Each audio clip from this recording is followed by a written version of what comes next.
Welcome friends, एक नए video के साथ मैं प्रोफेसर सीपी भसीन आपका हृदय के अंतःकरण से स्वागत करता हूं।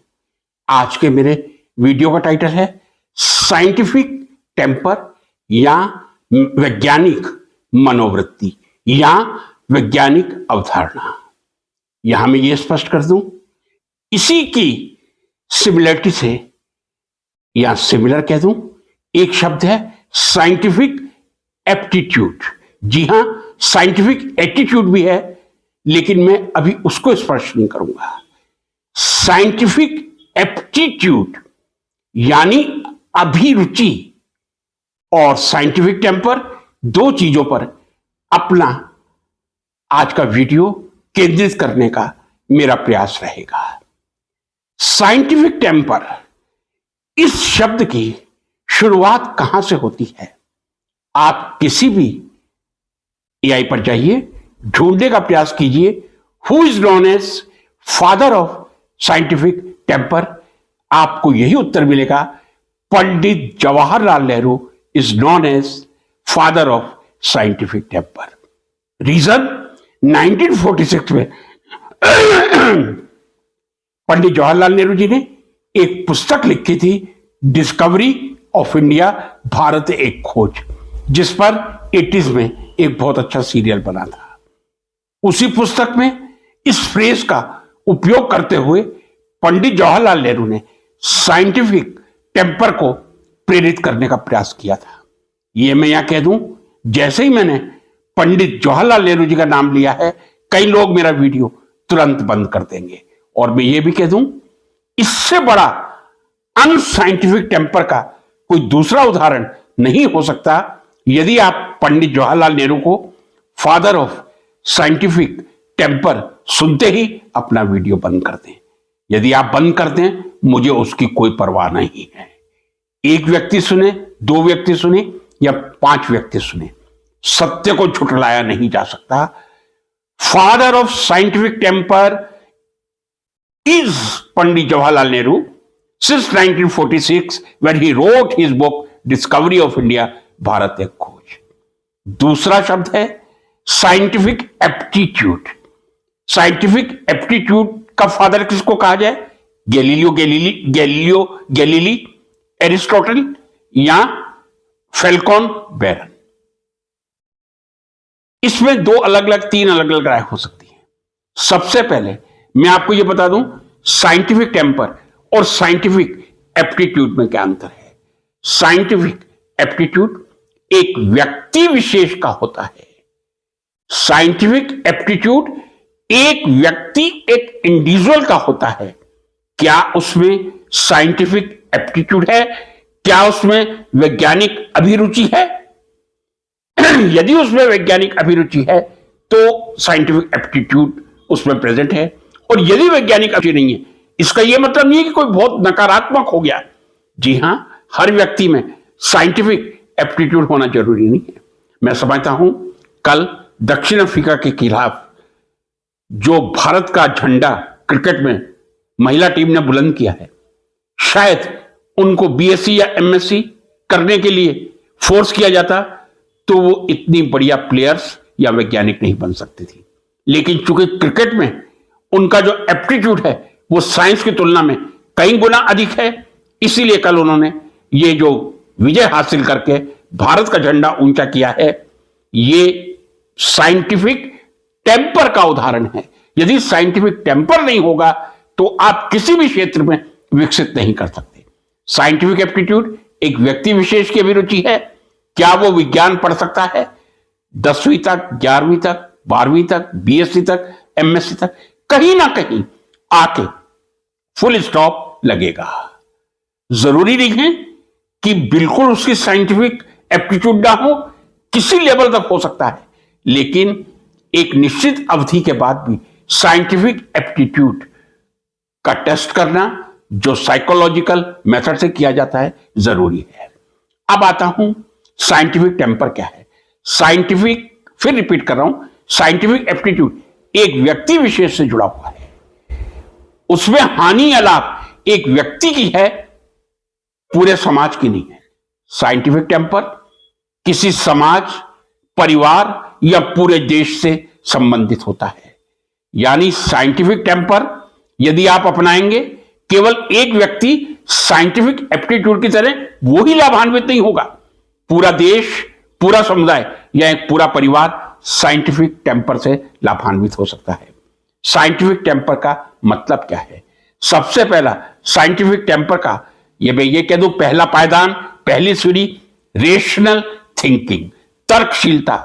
आपको जो चीज कही जाती है आप उसको स्वीकार कर लेते हैं, या जो परमात्मा ने आपको बुद्धि और बुद्धि के साथ विवेक दिया है, आप उसका उपयोग करके यह जानने का प्रयास करते हैं कि यह सत्य है या नहीं है। और यही जब व्यक्ति विशेष में पहुंच जाता है वो साइंटिफिक एप्टीट्यूड कहलाता है। लेकिन साइंटिफिक टेम्पर का मतलब यह, जो कुछ मुझे कहा गया एज ए साइंस स्टूडेंट, मैं पूरी निश्चितता के साथ आपसे कह रहा हूं। एक उदाहरण आपको दे रहा हूं साइंटिफिक टेम्पर का। मैं जब ये वीडियो प्रिपेयर कर रहा था, मैंने किसी एक एआई से नहीं, chat GPT, perplexity, Gemini, Google सबसे अध्ययन करके तब इस निष्कर्ष को निकालने का प्रयास किया है। और यही एक साइंटिफिक टेम्पर होता है। क्या जो मैं कह रहा हूं आप उसको स्वतः स्वीकार कर लेंगे, या आप गूगल में जाकर, जेमिनी में जाकर ये देखेंगे कि father of scientific temper Jawaharlal Nehru ही थे। यदि आप इसका खुद अध्ययन करते हैं किसी भी आई के माध्यम से, या आजकल गूगल, जेमिनी तो सबके पास है, who was father of scientific temper, who is known as father of scientific temper, तब मैं कहूंगा कि वास्तव में आपका साइंटिफिक टेम्पर है। मैंने जो कुछ कहा आपने विश्वास नहीं किया, उसको आगे स्वतः प्रमाणित करने का प्रयास किया। यही साइंटिफिक टेम्पर होता है। हमें जो कुछ कहा गया उसमें कितनी सत्यता है केवल हम स्वीकार ना कर लें, अपने जितने भी साधन हैं हर साधन का उपयोग करके, अपने मस्तिष्क और विवेक का उपयोग करके ये जानने का प्रयास करें परमात्मा ने भी कोई बात कही है वो सही है या नहीं, प्रधानमंत्री जी ने कोई बात कही है सही है या नहीं। मैं अपने स्टूडेंट्स को कहता था, जो कुछ मैं लेक्चर में पढ़ा रहा हूं एमएससी में, आप विश्वास मत कीजिए, आप जाइए किताबें खोल के टटोलिए और अगले दिन प्रश्न लेके आइए और मुझे गलत प्रमाणित करने का प्रयास कीजिए।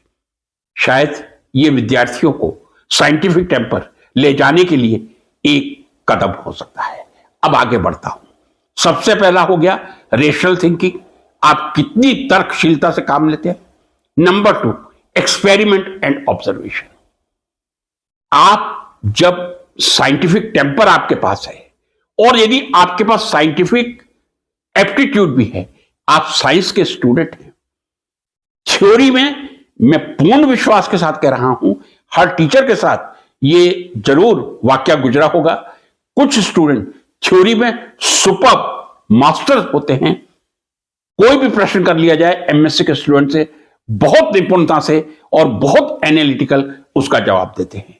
लेकिन वही विद्यार्थी जब प्रैक्टिकल लैब में जाता है तब मैं कह दूं वो शून्य हो जाता है। तो इसमें कोई एग्जेगरेशन या अतिशयोक्ति नहीं होगी।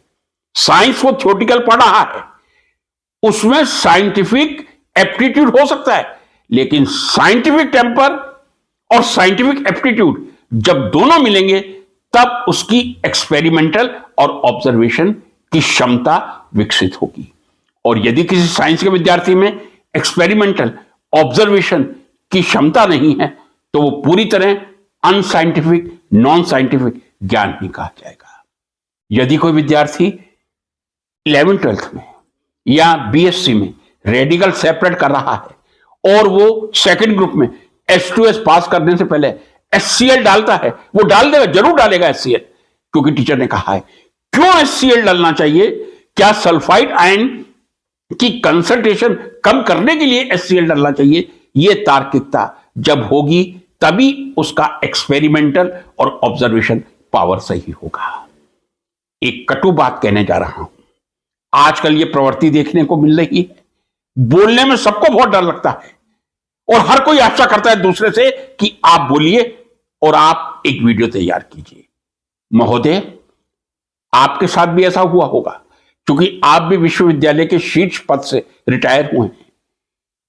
कितने हमारे देश में इस समय प्राइवेट विज्ञान के महाविद्यालय खुले हुए हैं, जब वहां टीम जाती है, एमएससी के कॉलेजेस प्राइवेट खुले हैं, जहां बीएससी की क्लासेस नहीं है वहां एमएससी की क्लासेस हैं, और बिना प्रयोगशाला के जब हम प्रशासन के दबाव में आकर और अपने को एक सुंदर व्यक्ति प्रस्तुत करने के लिए ऐसे कॉलेजों को मान्यता देंगे, आपका टेम्पर साइंटिफिक है या नॉन साइंटिफिक है आप खुद निश्चय कर लीजिएगा। जब आप विज्ञान के विद्यार्थियों को भविष्य को ही अंधकार की तरफ ले जा रहे हैं और आप आंख मीच के कह देते हैं जी हां अभी लेबोरेटरी बनने में 1 साल लगेगा, 1 साल में तैयार हो जाएगी, तब तक कक्षाएं शुरू की जाए। जिस दिन पूरी लेबोरेटरी सुसज्जित हो, वेल इक्विप्ड हो, उसी दिन उस कॉलेज को बीएससी या एमएससी की मान्यता मिलनी चाहिए। यह भी एक साइंटिफिक टेम्पर का ही उदाहरण है। जो कुछ कहे हम स्वीकार ना करें, और जो कुछ एक्सपेरिमेंट हो वो साइंस, मैंने फिर कहा साइंटिफिक एप्टीट्यूड एक साइंस के विद्यार्थी की व्यक्तिगत पूंजी होती है, लेकिन साइंटिफिक टेम्पर, वैज्ञानिक मानसिकता एक समूचे समाज या समूचे राष्ट्र की पूंजी होती है। आप किस तरह से अंधविश्वासों की तरफ जाते हैं, क्या मैं माफी के साथ कह सकता हूं? कोई मुझे इस बात का वीडियो के अंदर कमेंट बॉक्स में जवाब देगा? मार्च के अंतिम सप्ताह 2020 में जब हमारे प्रधानमंत्री जी ने कोरोना के समय छत पर जाकर थाली बजाने के लिए कहा था, कितने ऐसे यूनिवर्सिटी के प्रोफेसर या कॉलेज के साइंस के ऐसे टीचर थे जो छत पर थाली बजाने नहीं गए थे? यदि आप प्रधानमंत्री जी के कहने से छत पर जाकर थाली बजा रहे हैं, वैसे राजस्थान गुजरात में थाली तब बजती है जब घर में बच्चा लड़का पैदा होता है। क्या आप साइंटिफिक टेम्पर से अपने आप को भरपूर पाएंगे या पूरी तरह से वैक्यूम निर्वात पाएंगे? मैं जानता हूं, नाम नहीं ले सकता, अच्छे अच्छे साइंस के वैज्ञानिक टीचर छत पर जाकर प्रधानमंत्री जी के कहने से ताली बजा रहे थे। उनका काम था जनता को कहना प्रधानमंत्री जी गलत नहीं थे, ये हमारा विवेक था। यह साइंटिफिक टेम्पर होता है। क्या मुझे थाली बजानी चाहिए? अब उस बच्चों पर या एडोलसेंट जो उस समय थे, 9, 10, 11, 12 में 2020 में थे, उनकी मानसिकता पर क्या प्रभाव पड़ा होगा? क्या थाली बजाने से कोरोना दूर किया जा सकता है? क्या इसको आप साइंटिफिक टेम्पर कहेंगे, अनसाइंटिफिक टेम्पर कहेंगे? आज भी हमारे यहां चेचक निकलती है। गांव में लोग ट्रीटमेंट लेने के लिए प्रेरित नहीं होते, लेकिन तुरंत झाड़ा फूंकी करने के लिए प्रेरित हो जाते हैं। इस तरह के सुपरस्टिशन कितने प्रतिशत जनता हमारे देश की स्वीकार कर रही है? यदि मैं कह दूं मोर देन 50% हमारे देश की जनता सुपरस्टिशन या अंधविश्वास में विश्वास करती है, तो आप मुझे क्रिटिसाइज करेंगे, लेकिन यह कड़वा सत्य है, परम सत्य है। मोर देन 50% पॉपुलेशन सुपरस्टिशन में विश्वास करती है। मैं शुद्ध हिंदू हूं, भगवान में मेरी आस्था है। हर मंदिर, हर गुरुद्वारे, हर मस्जिद, हर चर्च के आगे मेरा सिर झुकता है और झुकता रहेगा। क्या इससे मेरे साइंटिफिक टेम्पर पर कोई प्रभाव पड़ता है? जी नहीं, वो मेरी आस्था है।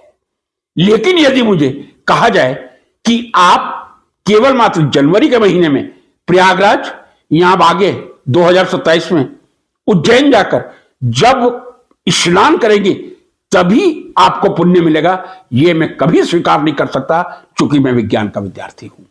महाकाल के चरणों में मैं अपने आप को समर्पित कर रहा हूं, लेकिन 1 माह में स्नान कर लेने से क्या मुझे पुण्य मिल जाएगा, यह मैं साइंटिफिक टेम्पर उपस्थित होने के कारण कभी भी स्वीकार नहीं कर सकता। रोज अखबारों में आता है, कल भी आया है, छोटे तिरुपति मंदिर में भगदड़ मची, 11 लोगों की मृत्यु हो गई। अब आप इस पर क्या कमेंट करेंगे? क्या हमारा ये कर्तव्य नहीं बनता कि हम जनता को कहें कि आप ऑनलाइन दर्शन कर लीजिए? आजकल ऑनलाइन दर्शन अवेलेबल है, वर्चुअली हम पीएचडी का वाइवा ले रहे हैं, वर्चुअली हम कॉन्फ्रेंसेस करवा रहे हैं, लेकिन परमात्मा के दर्शन करने के लिए चाहे भगदड़ में 11 मौतों का होना कोई साधारण बात नहीं है। क्या यह हमारे देश का आप साइंटिफिक टेम्पर कहेंगे? जी नहीं, नॉन साइंटिफिक टेम्पर है। किसी पर विश्वास मत कीजिए। मैं कहता हूं, स्वामी विवेकानंद का उदाहरण आपको दे रहा हूं। स्वामी विवेकानंद जी एक ऐसे उदाहरण है जो हर युवा के लिए प्रेरणा के स्रोत है, जो 12 जनवरी 1863 को कैलकाटा में जन्म लेकर और कैलकाटा में ही 4 जुलाई 1902 को 39 साल की आयु में मृत्यु को प्राप्त हो गए थे। जब रामकृष्ण परमहंस से मिले थे, उन्होंने सबसे पहला प्रश्न यही किया था, हर किसी से करते थे, रामकृष्ण परमहंस से भी यही किया था, क्या आपने परमात्मा को देखा है? जब उन्होंने कहा हां मैंने परमात्मा को देखा है और मैं आपको उससे अवगत 1:1 करवा सकता हूं, तब स्वामी विवेकानंद जी ने रामकृष्ण परमहंस का शिष्यत्व ग्रहण किया था। वो साइंटिफिक टेम्पर है। आज 21वीं शताब्दी में हमारे देश में यदि 50% से ज्यादा लोग सुपरस्टिशन या जो एक व्यक्ति ने कह दिया मैंने स्वीकार कर लिया, मैं ईमानदारी से आप लोगों से पूछ रहा हूं, पंडित नेहरू जी को हर कोई गाली दे रहा है, ये फैशन बन गया है। कितने लोगों ने उनकी विश्व इतिहास की झलक ग्लिम्पसेस ऑफ वर्ल्ड हिस्ट्री के 2 वॉल्यूम पढ़े, जो मैंने लगभग आज से 45 साल पहले पढ़े थे। मैंने डिस्कवरी ऑफ इंडिया का उदाहरण दिया। डिस्कवरी ऑफ इंडिया में पंडित जी ने सबसे पहले साइंटिफिक टेम्पर शब्द का उल्लेख किया था और शायद इसीलिए संविधान में भी 51 आर्टिकल में एच में इसका उल्लेख किया गया है। साइंटिफिक टेम्पर समूचे विश्व, समूचे समाज का कल्याण कर सकता है।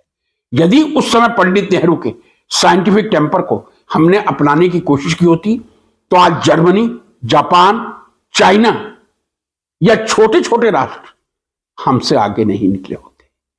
साइंटिफिक टेम्पर का अभाव, जो कुछ जिसने कहा उसको स्वीकार कर लो, एक तर्क करने की प्रवृत्ति का अभाव, तर्क करने में डरना।